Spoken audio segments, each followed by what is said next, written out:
And it's hard to be what you cannot see. See, some people quit because things are out of control. Nobody quits what you can control.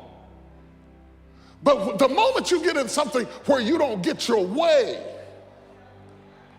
or you get reprimanded, or you get corrected, or you go through this, or you go through that, or you go through the other, or it's bad conditions or bad circumstances, the first thing the immature mind says is, this is ridiculous, I quit.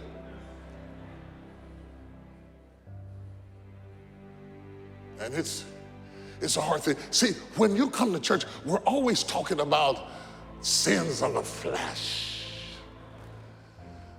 Not being a whoremonger and coming out of adultery and stop lying. We give those things so much stage that being a weakling in the spirit can go undetected. If you aren't doing drive-by shootings and muggings, you can pass for a Christian and you really get it done. As long as you don't do anything horrific. I mean, if you didn't climb down a pole to come to church this morning, you can pass for a mother in Zion. And the truth of the matter, nobody will know that you can be well as it relates to visible sins.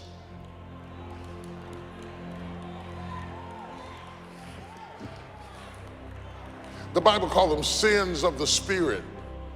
The Bible talks about sins of the flesh and sins of the spirit. There are some things that attack your flesh, and there are some things that attack your spirit. And I'm going to do like Paul and say, this I say, but not the Lord. This is something that I have noticed, that some people who have a terrible time controlling their fleshly sins can have real good character as it relates to other areas of their life. And other people who don't smoke and don't drink and don't chew and don't run around with them that do, you can't find out what's wrong with them until you marry them or get on the job with them or interact with them. They will pass for holy until you find out that they don't keep their word, that they will give up easy, they don't complete their assignments. You can't trust them to stand by you. And no, they wouldn't take a drink for nothing in the world, but they wouldn't fight with you in a lion's den. And sometimes you have a choice. Oh, God, help me.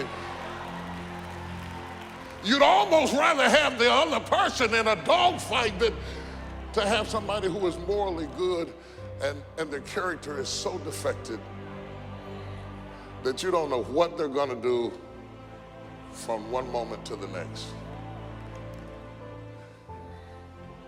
Can I preach this morning? I never will forget, as a young minister, newly married, I had a friend of mine who was much older than me, who was going through a real tough time in his marriage.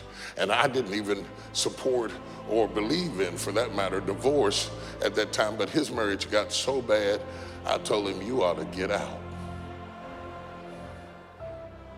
I said, you ought to just get out. I watched him suffer so bad, I thought you ought to quit. He was so lonely that he got a dog and named it Friend. Oh, no. I'm not being funny. I'm serious. See, you don't know what people go through behind the scenes trying to cope with life. And I watched him take so many blows in his heart, in his masculinity, in his character, that it was so hard to watch. I wanted him to divorce her so I didn't have to see it. He stayed, and things got worse. And then it got better, and then it got worse.